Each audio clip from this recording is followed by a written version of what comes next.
Thank you, Wayne.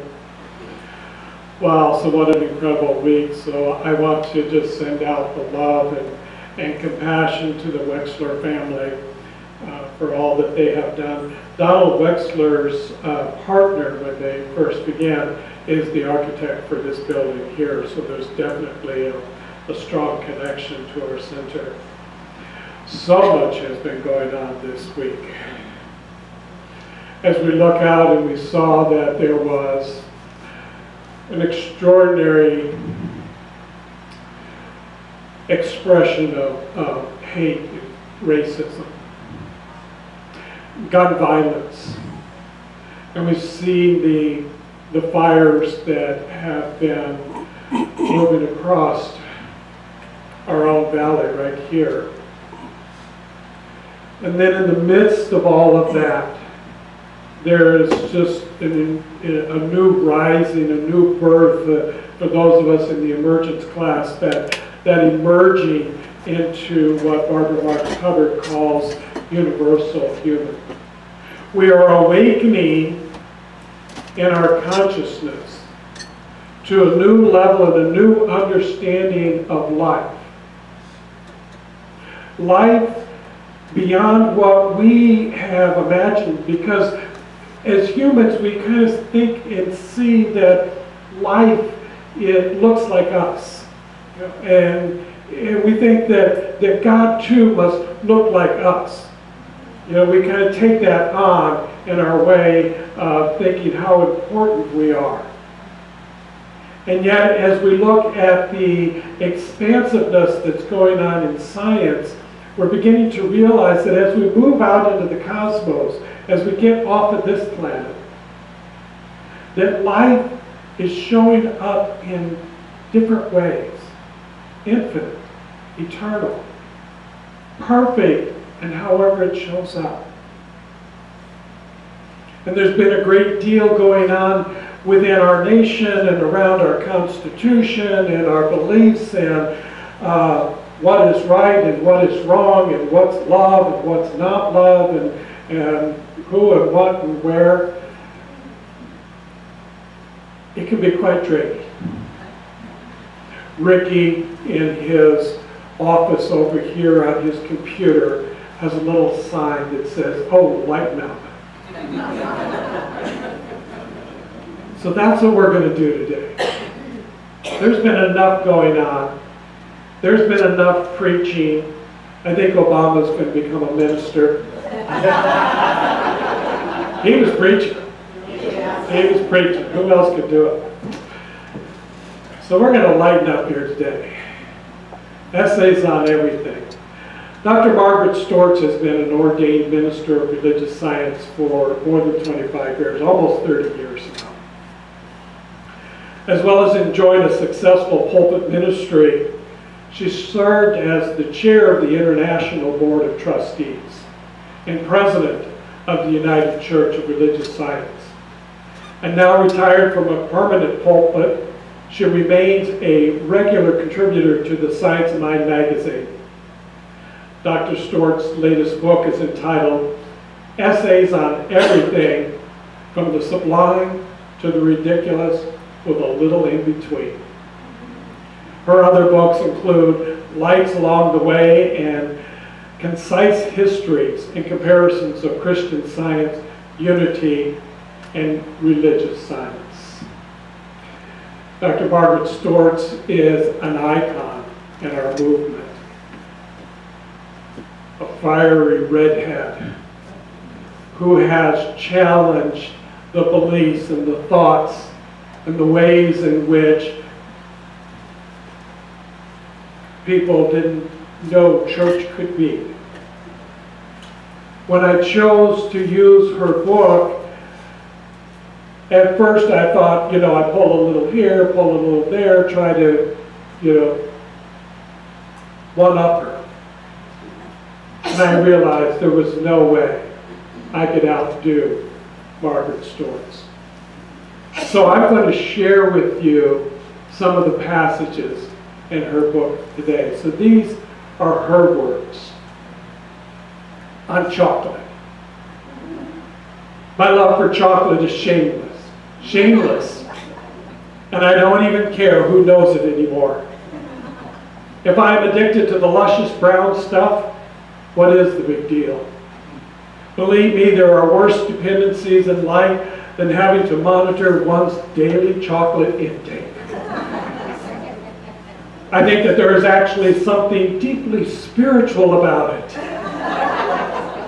Whenever I take a bite of a bit of cocoa, it wraps itself around the inside of my mouth, filling me with guilty pleasure and causing the brain to think more. Whenever I pass an upscale confectioner's shop with the windows lined with chocolate wrapped in gilt paper, I have to resist the temptation to genuflect.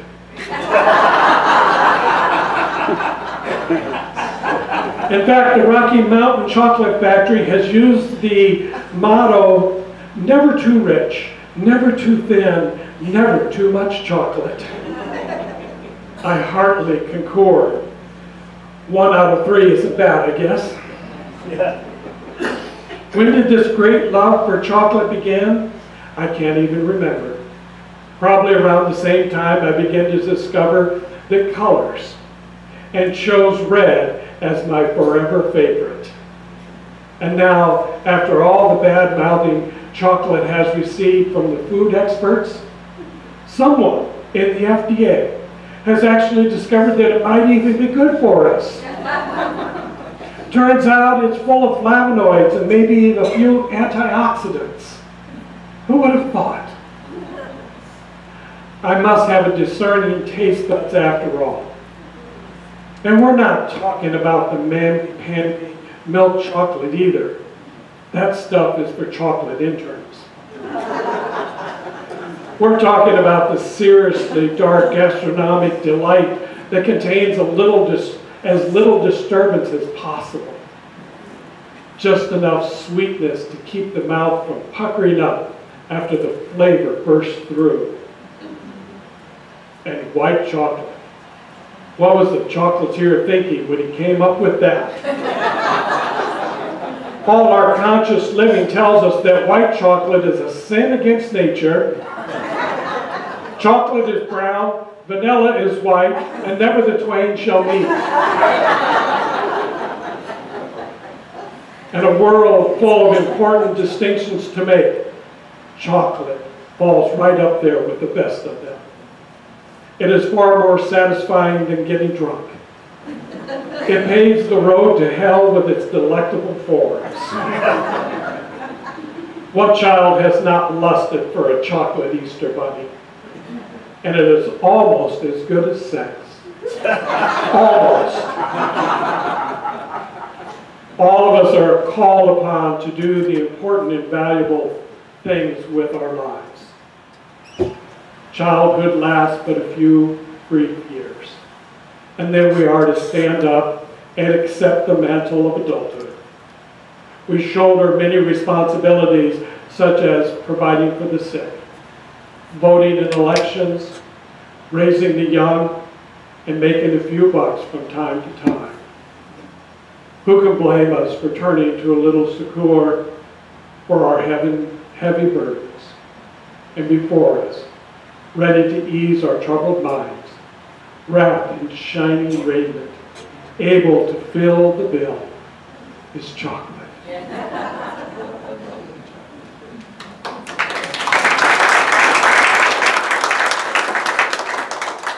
On space, Americans seem to love their space. I noticed this particularly when I was visiting in India several years ago.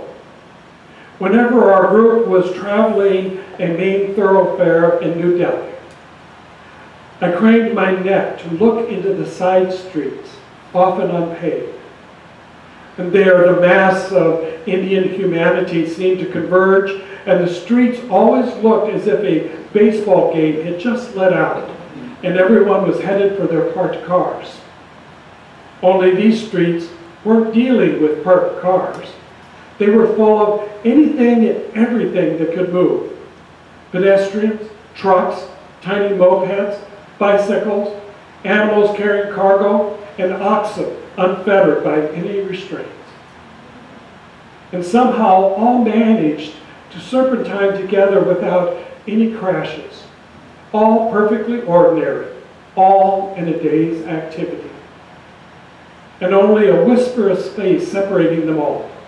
It seemed the most natural choreography in the world. In a city with vast numbers, how could it be otherwise? I could not have imagined myself moving so effortlessly with such a teeming crowd. I would have felt myself in other people's spaces, and they certainly would have been in mine. At times it was only the metal barrier that our vehicle provided that kept us from spilling over into each other's laps. I did not feel claustrophobic. I'm not normally so afflicted, but I certainly felt crowded. Only when in our rooms or meeting places did I feel I could take a full breath without snatching someone else's air. I like my space. I like the opportunity of being able to stand apart so that I can observe without participating. And you need space for this. Otherwise, you are caught in the activity that physical closeness brings. I like this too. I like the shared vitality that erupts whenever people are flooding space with their energy. I want it both ways.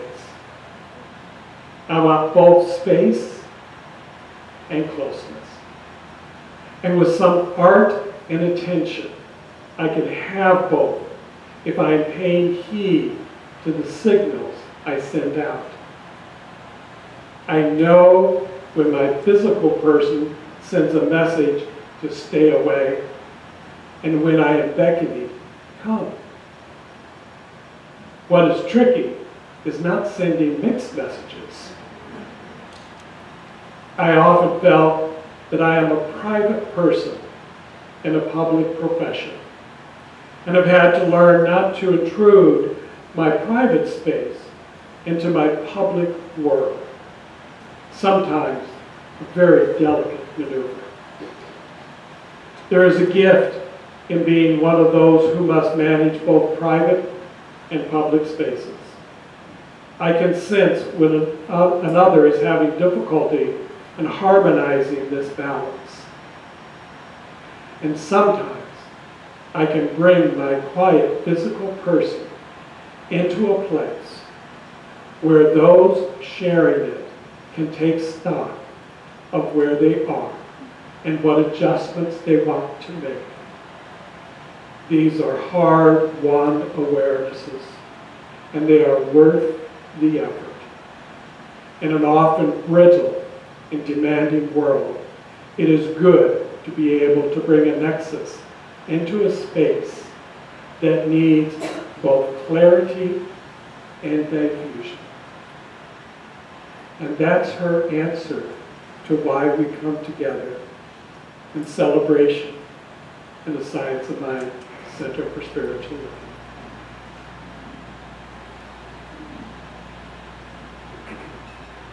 On hair. Now you know this has to be my favorite one.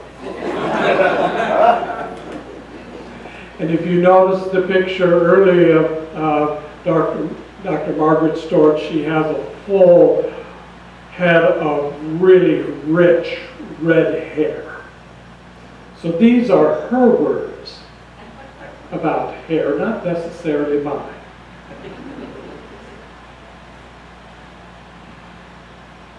I think that hair is one of the great mysteries of life. Certainly, it is meant to cover heads as a form of protection from the cold. But this appears not to be uniformly true. My husband, for instance, and this is true, has a fine, sufficient head of hair. And here's where I interjected. While I have not, and must protect my vaunted top with a cap. Mostly the hairless among us are men, while women go merrily through life with their thatches undiminished. However, God seems to have an appropriate punishment designed for the arrogant, hoary-headed female. Imagine the horror of waking up to a bad hair day. This I don't understand. It is at such times that ladies discover that hair is an entirely separate entity masquerading as part of their bodies, but with a complete mind of its own. It follows no directions, gives way to no amount of ministrations, and totally does exactly what it wants to do. It is at such time that women begin to entertain murderous thoughts, such as taking a pair of scissors and whacking the whole mess off. To add to the great hair mystery, it would seem that most of the favored heads belong to men and not hidden by a muss of hair. Who is it that are born with fulsome, curly heads of hair and don't really give a damn about how their hair looks? Why, men, of course. And who is it that would perish to have such glorious curls and are instead usually plagued with saggy, limp locks that stay firmly plastered to the sides of their heads? Or such unruly hair that it sticks up all over the place? Why, women, of course. But then women are not completely without help. In fact, an entire industry has grown up around the care and the improvement of women's hair, probably beginning around the time that the pharaohs ruled in Egypt. What with beauty salons, hot oil treatments, and permanent hair dyes, women can pretty well make it up until the next dye job is needed. Then there is a whole business about baldness, mostly concerning men. If they get really bummed out over their chrome domes, men can get themselves artfully made toupees, or perhaps hair transplants. There are, of course, the few who come to enjoy the appearance of greater intelligence and wisdom that the unencumbered pate gives. Ah, what secrets lie beneath that shiny egg. As a wise man once said, God only made a few perfect heads.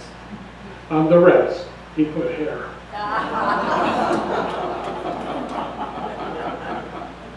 Actually, it seems something of a shame to give over real time to such a bit of whimsy.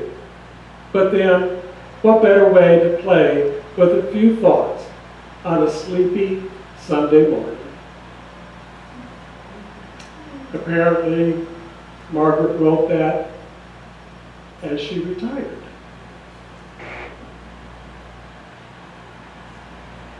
On that subject of money.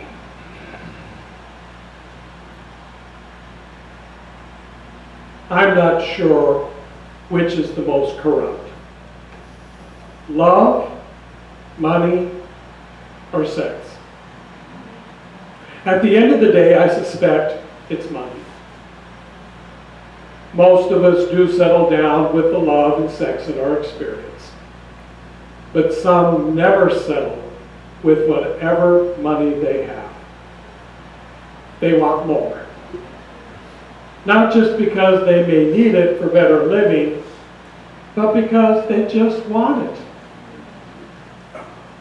No real reason sometimes.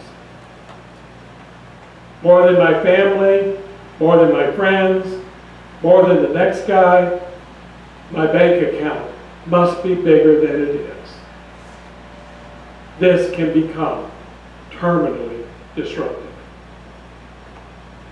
The waters are never still, and the scenery is never lovely enough. Sometimes we don't even know that there is an addictive lure at work. Sometimes just viscerally churns away at us, pushing us towards the next buck. And don't get me wrong, I love money. I love to earn it. I love to spend it. I love to save it. I love to give it away. And unlike a lot of people, I love to carry cash, especially the new colorized greenbacks. The $50 bill with the American flag waving in the background. It's such a work of art. If the government, in its wisdom, should ever do away with cash money, I would immediately go into mourning. I guess what I'm trying to say is that I know the place of money, and it does have a place in my life, but only that. Buckminster Fuller once whimsically said that we got money because it became too hard to count up a cow for payment. Sounds good to me. Money started out as a fabulous medium of exchange, and then things changed very quickly.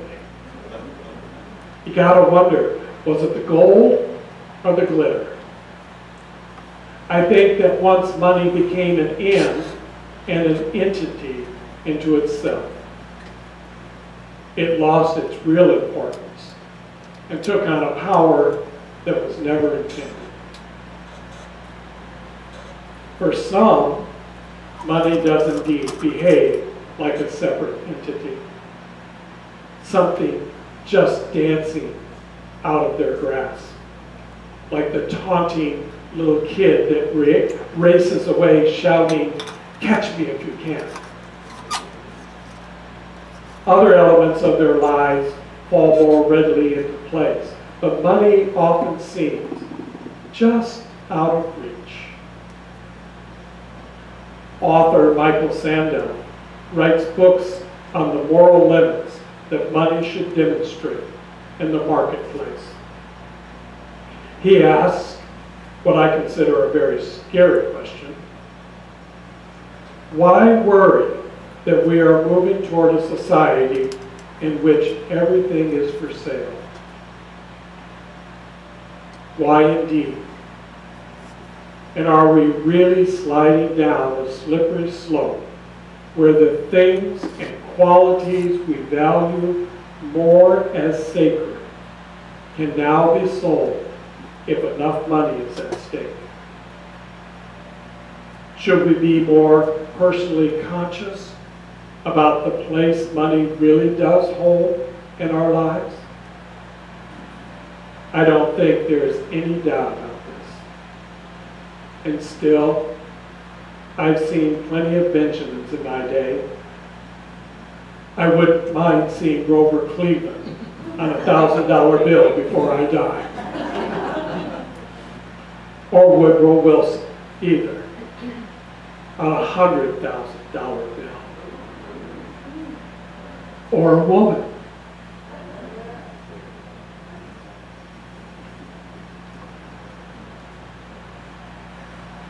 On wholeness.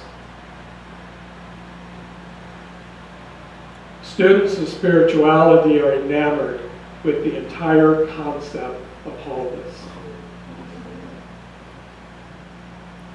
Just the largeness of the word invites the thinker to embrace unknown elements of life that we may not yet have imagined. Wholeness. To me, wholeness has a much broader scope than holiness. although I don't consider it particularly secular. Wholeness simply suggests that nothing can be added and nothing taken away. And this takes in our religion, our atheisms, our grand successes, and our dismal failures.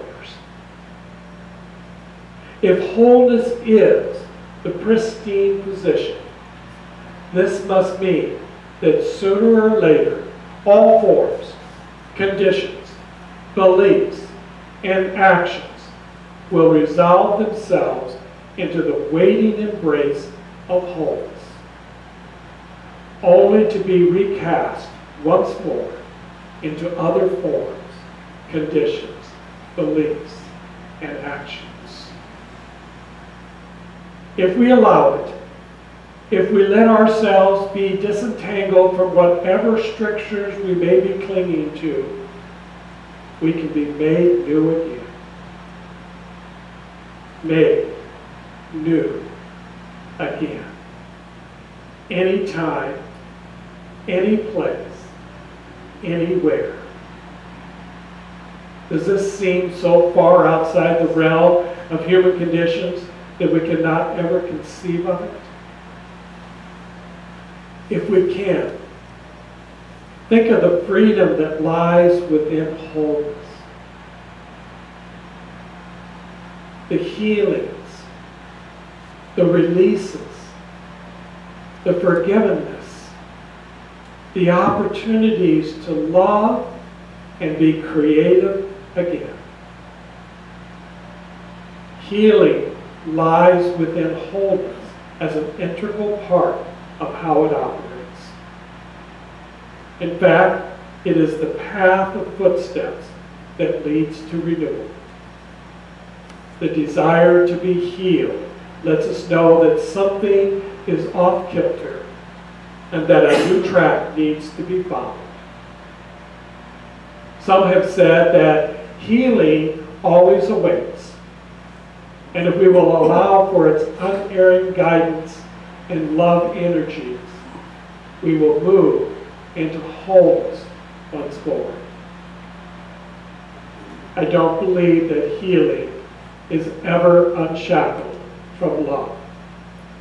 And when its energies accompany any techniques that we may be using, we are in healthy territory. I think it can be difficult sometimes when we are so concerned with our physical lives to imagine that we are fully contained within an infinite quality. Sometimes it seems remote to think that something invisible contacted within the mind can have such a radical effect on our very humanity. And yet we know and experience this every day. Think of what being in love feels like. Not too many other things can undo the habits of a self-regulated individual in quite the same way that the heights of love can. There is a natural order in wholeness, something that tries to reestablish itself within us every chance it gets. Of course this would be so. If wholeness is a quality of the divine nature, it is part of ours by extension, and it will out itself whenever possible. Often, it is enough to quit fussing and fighting with perceived obstacles and practice letting healing take place. Letting things that aren't ours to handle pass from us. Letting our natural equilibrium find its place once more. We don't have to get wholeness. we simply reveal it.